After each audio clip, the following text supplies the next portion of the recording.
pessoal, tudo bem? Primeiramente eu fico muito feliz aí se você já está assistindo com a gente aí essa série sobre João.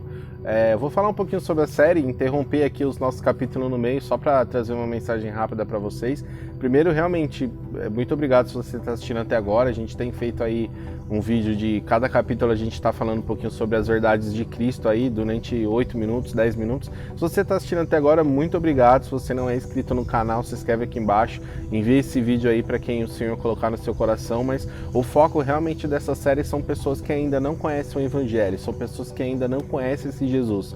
E agora eu vou falar um pouquinho sobre o capítulo 8. Eu vou fazer um pouco diferente, porque o capítulo 8 tem muitas preciosidades, né? Aqui onde a gente está gravando, a gente está lendo bastante antes de fazer o vídeo e anotando algumas chaves que a gente consegue direcionar para a salvação, né? Que o foco do vídeo, do capítulo de João, do Evangelho de João, é sobre salvação.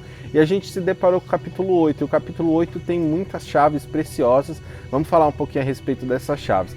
No capítulo 8 tem aquela famosa passagem que todo mundo usa de diversas formas, que é sobre a mulher adúltera, né? Que estavam acusando a mulher, o Senhor chegou e falou assim, olha, aquele que não tem pecado, atire a primeira pedra. Vamos ler rapidinho? Depois eu convido você a assistir, né? Eu acho que uma prática legal é você assistir a nossa série, ver esses pontos que a gente está falando, mas depois ir lá, acompanhar com a gente, pegar de fato o capítulo, começar a ler, deixar que o Espírito Santo fale no seu coração. O Senhor pode revelar coisas aí que para você que a gente não faz nem ideia aqui.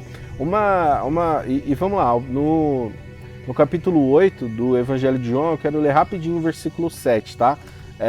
Como eles continuaram a fazer a mesma pergunta, Jesus endireitou o corpo e disse a eles, quem de vocês estiver sem pecado, que seja o primeiro a atirar a pedra nessa mulher. Então eles levaram uma pecadora diante dele.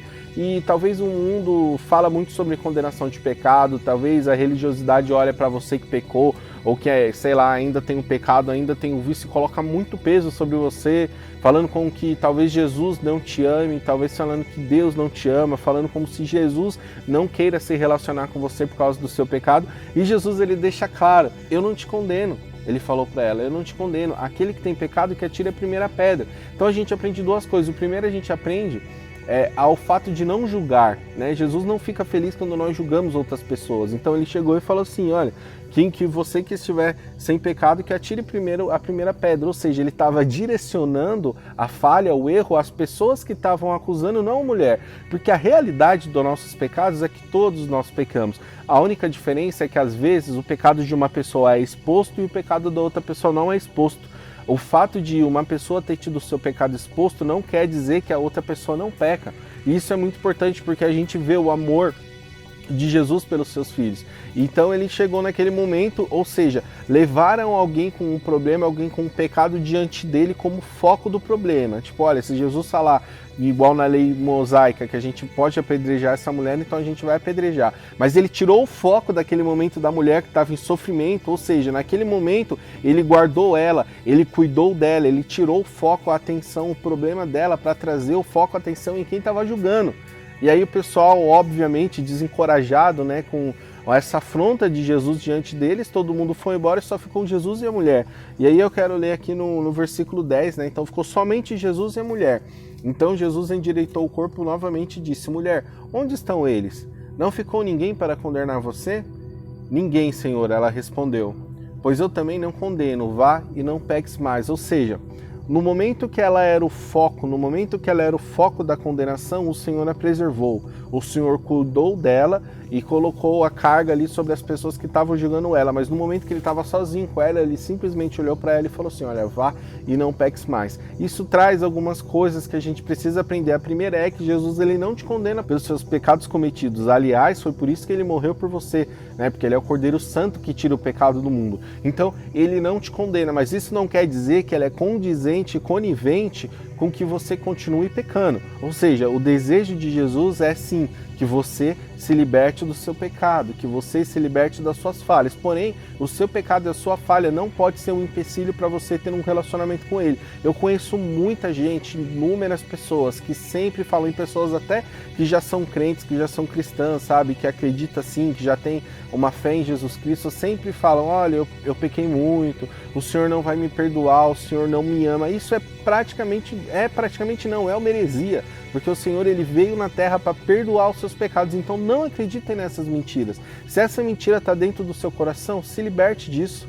Sabe, independente do pecado que você cometeu, o Senhor te ama. O Senhor ele pode te transformar, então ele não te condena, mas o desejo dele é que você tenha uma vida reta diante dele e pare de pecar. E isso ele vai te auxiliar, mas basta que você primeiro reconheça que você tem uma falha, que você tem um pecado, e ele vai cuidar de você. Continuando o texto aqui, né? Aí Jesus no versículo 12 ele diz assim, ó: de novo Jesus começou a falar com eles e disse: eu sou a luz do mundo. Quem me ama nunca andará na escuridão, mas terá a luz da vida. Jesus é a luz da vida. Você quer que eu te fale uma realidade? Sendo muito sincero, só tem uma forma de você ser imensamente feliz. O dinheiro não vai te trazer felicidade, posses não vão te trazer felicidade, muitas mulheres ou muitos homens não vão te trazer felicidade, vícios, drogas, alcoolismo não vai te trazer felicidade. O que vai te trazer felicidade verdadeiramente é Jesus Cristo. Tudo isso que eu falei traz uma falsa sensação de felicidade, ou seja, é uma felicidade vazia, é uma felicidade momentânea. Você está lá por um momento, você se sacia os seus desejos carnais por algum momento e isso vai te trazer uma alegria, né, naquele momento ali, um êxtase assim de alma, e você vai achar que você está feliz, mas essa não é a realidade. A única maneira de você ser feliz é seguindo a Jesus Cristo, é colocando o Senhor no seu coração. Ele é a luz da vida, Ele é a própria vida. Antes do início, antes de tudo, antes da criação, Ele já estava com Deus.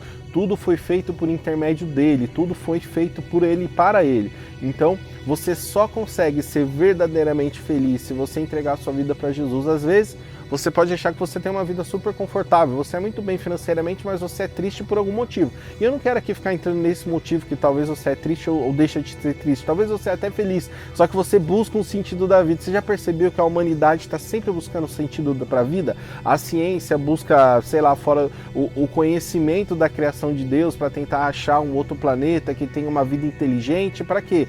Para descobrir qual é verdadeiramente o real sentido da vida. Outras religiões, todo ser humano tem essa inquietação de descobrir qual é o propósito dele, qual é o sentido da vida. E eu posso te falar uma coisa, eu tenho essa resposta. A resposta é Jesus. Jesus é o real sentido da vida, Jesus é a luz da vida, é Ele que pode te dar vida, é Ele que pode transformar você. Continuando aqui nos versículos, né? No versículo 32...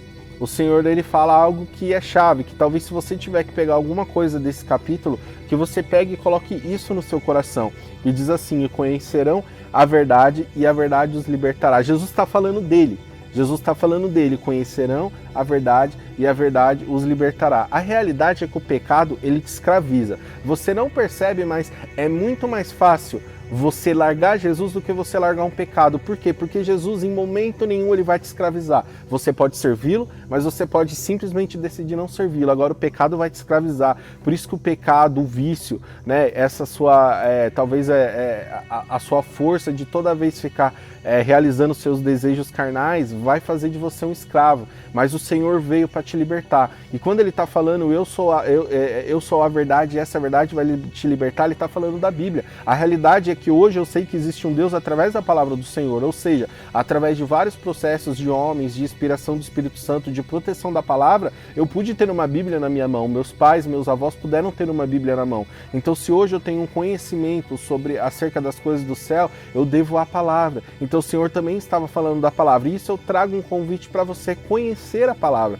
Eu sei que através dessa série você está aprendendo muita coisa e isso é válido, né? Tem pessoas que têm ministério de instrução, ministérios de mestres, de evangelismo, e nós estamos usando o nosso ministério aqui de evangelistas, fazendo essa série para você, mas a realidade é que você precisa ter essas experiências, você precisa tentar conhecer a palavra de Deus. Então se você tem dificuldade de ler a Bíblia, sabe, procure uma forma mais simples de ler a Bíblia, procure uma tradução, porque a Bíblia realmente passa por algumas traduções e tem versões, às vezes pode dificultar um pouco a leitura. Eu posso te indicar a versão NVI, que é a nova versão internacional. É uma versão muito simples de ler, é muito simples a forma que ela traz a palavra de Deus. É lógico que, teologicamente, às vezes tem uma coisinha, outra coisa que mais nada que vai te impedir de conhecer a verdade. Sabe, tem aplicativos hoje no celular, você não consegue ler, não tem o hábito de leitura, é normal. A maioria das pessoas realmente não tem esse hábito. Coloque o fone de ouvido, comece a ouvir alguém ali narrando para você essas histórias, sabe? Busque conhecer a palavra de Deus, sabe?